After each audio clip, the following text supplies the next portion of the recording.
হুম, আজ আমি তোমাদের কাছ থেকে একটা ধাঁধার উত্তর জানতে চাই, আর যে সঠিক উত্তর দিতে পারবে তাকে আমি পাঁচটি স্বর্ণ মুদ্রা পুরস্কার দেব। 5টি স্বর্ণমুদ্রা? হ্যাঁ, মহারাজ, করুন প্রশ্ন, উত্তর দিতে আমি রাজি। হ্যাঁ। তাহলে প্রশ্নটা করি। আচ্ছা বলো তো, মামার গায়ে হাজার জামা মানে কি? মামার গায়ে হাজার জামা? এ আবার কিরকম বিদঘুটে প্রশ্ন মহারাজ? হ্যাঁ, তুমি কি ভেবেছিলে বিদঘুটে না হয়ে খুব সোজা হবে আর চটপট উত্তর দিয়ে পাঁচটা স্বর্ণ মুদ্রা পকেটে পড়বে? হ্যাঁ, তাই বেশি কথা না বাড়িয়ে উত্তরটা দাও। কি হলো মন্ত্রী? না মহারাজ, পারবো না, পারবো না। সেনাপতি, মন্ত্রীমশাই যখন পারলেন না, তখন আমি কি করে পারবো মহারাজ? গোপাল, এবার যে তোমার পালা। মহারাজ, মামার গায়ে হাজার জামা কথার অর্থ হলো গিয়ে পেঁয়াজ। পেঁয়াজ? সাবাস গোপাল, সাবাস। এসো এসো গোপাল, 5টি স্বর্ণ মুদ্রা নিয়ে যাও।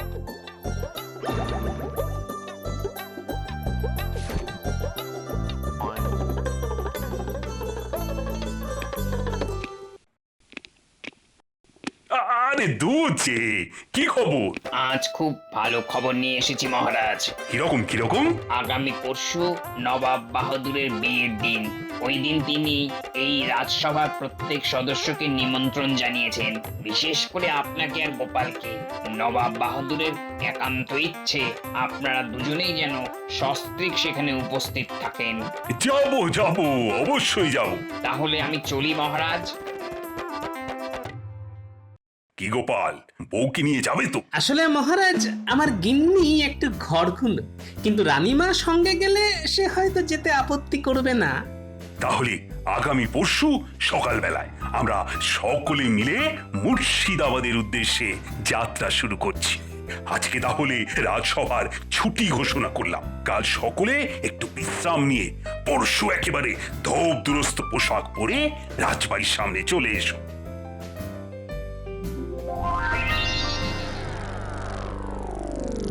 না, একেবারে সহ্য করা যায় না। যায় নাই তো।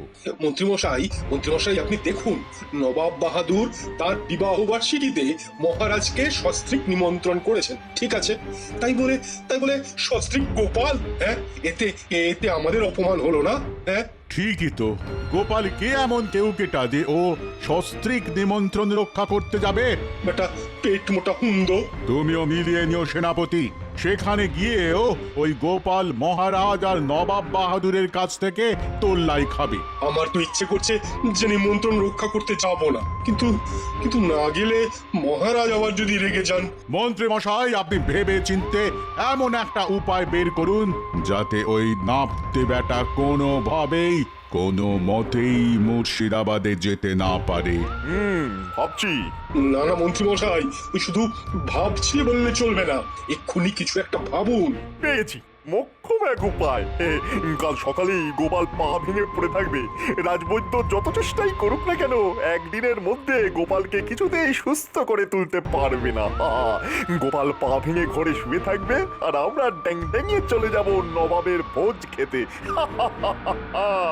তা উপায়টা কি সেটা বলুন।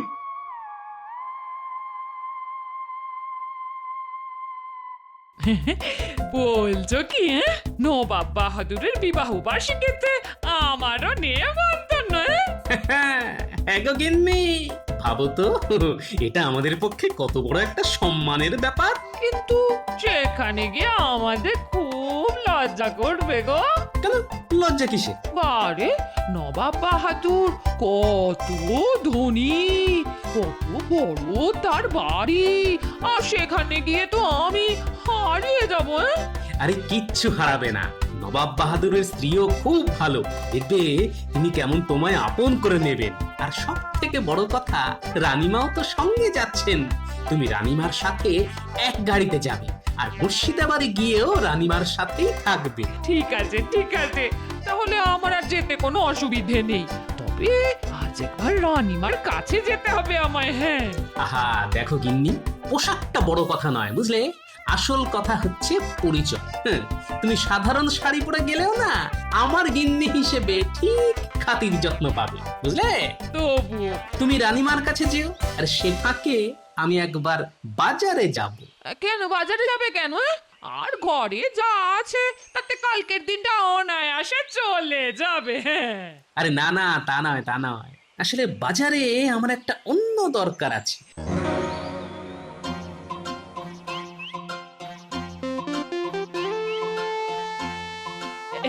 এই ভেতরে আসবো রানীমা?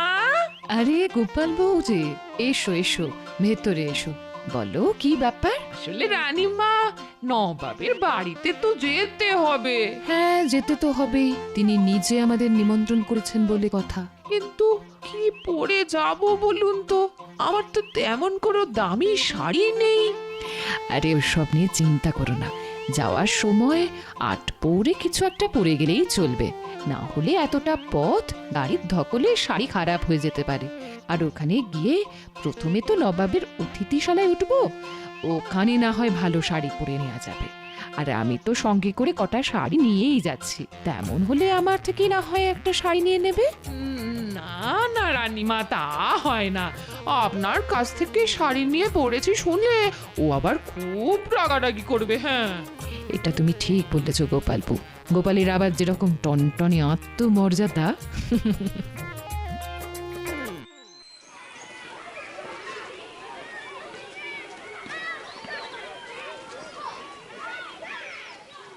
আরে গোপাল বাবু যে, এই কেমন আছেন? ভালো। তা অনেকদিন পরে এলেন যে। তুমি তো আর চাল আটা বিক্রি করো না যে রোজ রোজ আসতে হবে।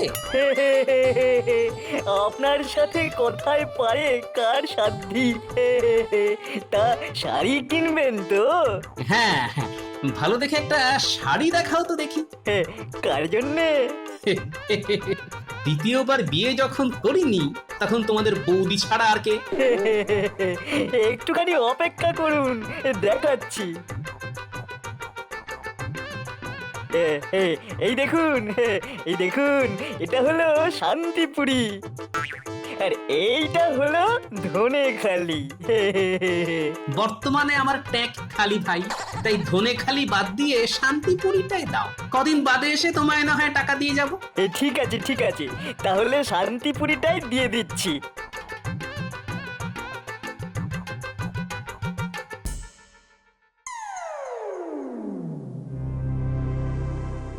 খাও খাও, সকলে পেট পুরে কলা খাও, আর কলার খোসাগুলো এই থলিতে ভরে রেখে দাও। আজ রাতে এই কলার খোসা দিয়ে হবে গোপালের বন্দোবস্ত। কিন্তু এত কলা খেলে রাতে যে আর কিছুই খেতে পারবো না। তেমন হলে রাতে কিছু খেও না, তবে কলা কিন্তু খেয়ে যেতেই হবে। যত কলা খাবে ততই গোপালকে চিৎপাত করে ফেলাটা যাবে। খাও খাও, কলা খাও, কলা খাও।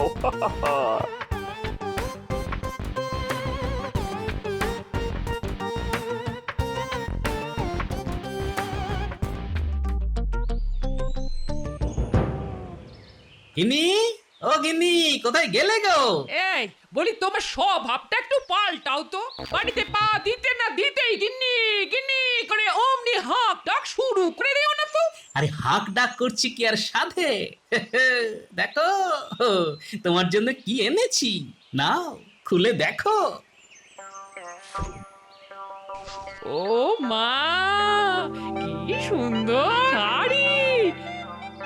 হ্যাঁ, এই কার জন্য এনেছো গো? ওই যে কদিন বাদে তো আমি বিয়ে করছি, তাই শাড়িটা আমার সেই নতুন বউয়ের জন্য এনেছি। মিথ্যে কথা বলো না তো, আমি জানি এই শাড়ি তুমি আমার জন্য এনেছো। হ্যাঁ, তা সবই যখন জানো তাহলে আর ঢং করে জিজ্ঞেস করছো কেন যে কার জন্য এনেছি? এই বুড়ো, তুমি না খুব ভালো। তুমিও না খুব ঢঙি।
এই রে দিলাম মারিয়ে, কিন্তু সকালবেলা আমার বাড়ির সামনে এত গোবর এলো কোথা থেকে?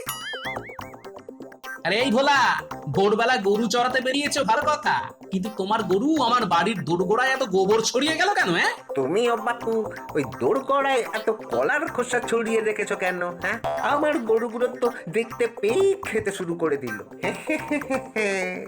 এদিক দিয়ে খাচ্ছে আর ওদিক দিয়ে গোবর বের করে দিচ্ছে। এতে আমার দোষটা কোথায় বলো?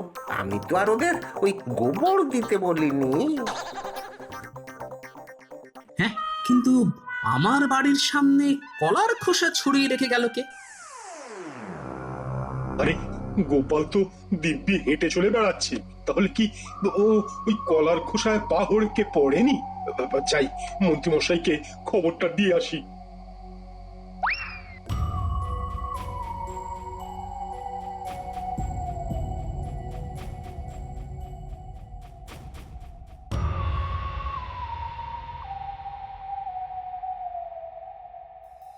মন্ত্রীমশাই, ও মন্ত্রীমশাই, মন্ত্রীমশাই, কে? আমি সেনাপতি। তা সুখবরটা নিয়ে এসেছো বুঝি? কলার খোসায় পা পিছলে গোপাল ভাঁড় খোড়া হয়ে বসে আছে তো? না না, সেসব কিছু নয়। কিছু নয় মানে? আরে বাবা, গোপাল তো দিব্যি হেঁটে হেঁটে দাঁতন করছে। নিজের চোখে দেখেছো? আগে আমার নিজের চোখে, আর এই মাত্র। আর সব থেকে আশ্চর্যের কথা, গোপালের বাড়ির সামনে একটাও কলার খোসা নেই। সর্বনাশ! খরচা করে কলা কিনে সারা রাত জেগে কলার খোসা ছড়িয়েও কোনো কাজের কাজ হলো না। হ্যাঁ, কি করে হবে? আজ খুব ভোরে উঠে ওর জন্মছক দেখলাম। কি বলবো, আগামী 2 বছর ওর তো কোনো বিপদই নেই। দেখেছো দেখেছো টেকোটার কেমন চওড়া কপাল? কোথায় ঠ্যাং ভেঙে বিছানায় পড়ে থাকবে তা না, কাল ট্যাং টেঙিয়ে আমাদের সঙ্গে ভোজ খেতে যাবে। দূর তো দূর, ভালো লাগে না। গোপাল দাদু, তুমি নাকি দিদিমাকে নিয়ে নবাবের বাড়িতে ভোজ খেতে যাচ্ছ? আমাদের জন্য কিছু আনবে না? আরে আনবো রে আনবো, মুর্শিদাবাদ থেকে 1 হাঁড়ি ভালো মিষ্টি নিয়ে আসবো তোদের জন্য। সকলে মিলে পেট পুড়ে খাবি, ঠিক আছে? দাদু দাদু, তুমি না খুব ভালো। মা, শেষে কিনা নবাবের বাড়ি যাবো গরু গাড়ি করে? তাতে অসুবিধেটা কোথায় মন্ত্রী? না মানে আমাদের তো একটা মান সম্মান আছে নাকি? দেখো, গরুর গাড়ি করে নিমন্ত্রণ রক্ষা করতে গেলে যে সম্মানের হানি হয় সেটা তো আমার জানা ছিল না মন্ত্রী। আসলে আমি তো আমার রথে চড়ে তোমাদের রানীমাকে নিয়ে অনায়াসেই যেতে পারতাম, কিন্তু ভেবে দেখলাম সেটা খুব একটা ভালো দেখায় না। কিন্তু তাই বলে গরুর গাড়ি? আচ্ছা, আপনি তো 2-4টে রথ ভাড়া করতে পারতেন। হ্যাঁ পারতাম, কিন্তু আমি মনে করি ভাড়া করা রথে চড়ে যাওয়ার থেকে নিচের গরুর গাড়ি অনেক অনেক ভালো। আর তার উপর এত সুন্দর আবহাওয়া, মাথার উপর মিষ্টি রোদ, ফুরফুরে হাওয়া। নাও নাও নাও, আর কথা না বাড়িয়ে সকলে গরুর গাড়িতে ওঠো।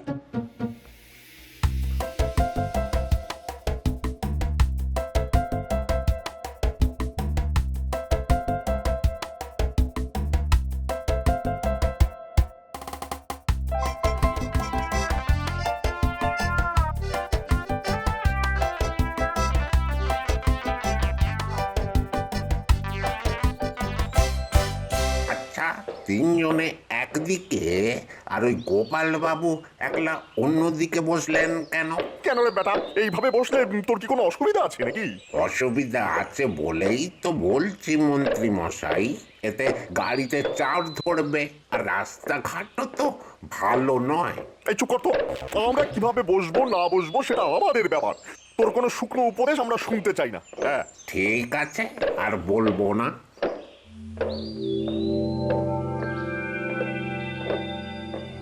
এবার গোপালকে একটু নাস্তা নাবুদ করতে হবে। হ্যাঁ, এ কি মন্ত্রীমশাই, নাকে চাপা দিলেন কেন? কেমন একটা পচা পচা গন্ধ আছে না নাকি? হ্যাঁ হ্যাঁ, পাচ্ছি তো। পচা গন্ধটা আমার নাকেও আসছে, কিন্তু গন্ধটা কোত্থেকে আসছে বলুন তো? রাস্তা থেকে? না না, রাস্তা থেকে এলে তো গন্ধটা একবারই এসে মিলিয়ে যেত, কারণ গাড়ি তো চলছে। তাই আমার মনে হয় গন্ধটা এই গরুর গাড়ির ভেতর থেকেই আসছে। হ্যাঁ হ্যাঁ হ্যাঁ, গরুর গাড়ির ভেতর থেকেই আসছে। আর আসছে গোপালের গা থেকে। কি গোপাল, কদিন চান করনি? বাজে কথা বলবেন না তো, আমি রোজ ভালো করে স্নান করি। তাহলে গন্ধটা আসছে তোমার পোশাক থেকে। কতদিন কাচনি বলো তো? আবার বাজে কথা, আমি কাঁচা কাপড় জামা পরেই বেরিয়েছি। তাহলে মনে হয় পচা ডোবায় কাপড় কেচেছ। হ্যাঁ, গোপালের বাড়ির পেছনে একটা জলাশয় আছে। গোপাল সেটাকে পুকুর বললে ওটা তো একটা পচা ডোবা।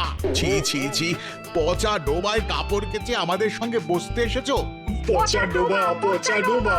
আচ্ছা, আপনারা কি থামবেন নাকি আমি গাড়ি থেকে নেমে যাব? সেটা তোমার ইচ্ছে। এই গাড়োয়ান, গাড়ি থামাও তো। খুব তো তেজ দেখিয়ে নেমে গেলে, এবার কোন গাড়িতে গিয়ে উঠবে গোপাল? দেখি কোন গাড়িতে উঠতে পারি, আর আমার গায়ে গন্ধ বলে কেউ না নিলে হেঁটেই চলে যাব মুর্শিদাবাদ। হ্যাঁ,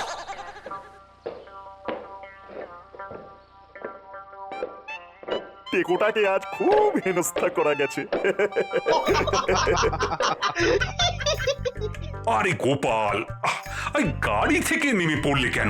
না মানে এমনি মহারাজ। বুঝতে পেরেছি, বুঝতে পেরেছি। গিন্নির জন্য মন কেমন করছে বুঝি? লোকটার কাণ্ড দেখো, মাঝে মধ্যে এমন লজ্জায় ফেলে দেয় না। আরে উঠে এসো, উঠে এসো, সারাটা পথ গল্প করতে করতে যাবো। গোপালের মুখটা একবার লক্ষ্য করেছিলেন মন্ত্রী মশাই? শেয়ার করিনি, গায়ে গন্ধ বলাতে মুখটা কেমন পোড়া বেগুনের মতো হয়ে গেল। এত জোরে জোরে হাসবেন না তো বাবুরা। আপনাদের এই হাসিতে আমার গরুরা ভয় পেয়ে চমকে উঠছে। একে তো একদিকে টাল হয়ে বসে আছেন, যে কোনো সময় বিপদ হতে পারে। তুই চুপ কর তো মুখ্য গারোয়ান। আমরা হাসবো কি কাঁদবো সেটা কি তুই ঠিক করে দিবি? নাও নাও, সকালে প্রাণ খুলে হাসো।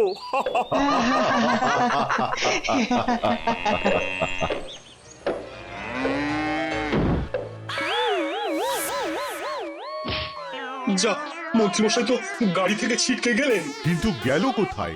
আমাকে তোলার ব্যবস্থা। মন্ত্রী মশাই, আপনি কোথায়? আমি এখানে গর্তের ভিতর। সর্বনাশ, গর্ত তো খুব গভীর। এখান থেকে আপনি উঠবেন কি করে? সে তো জানি না, আমাকে তোলার ব্যবস্থা করো। কি কি কি হয়েছে, কি হয়েছে?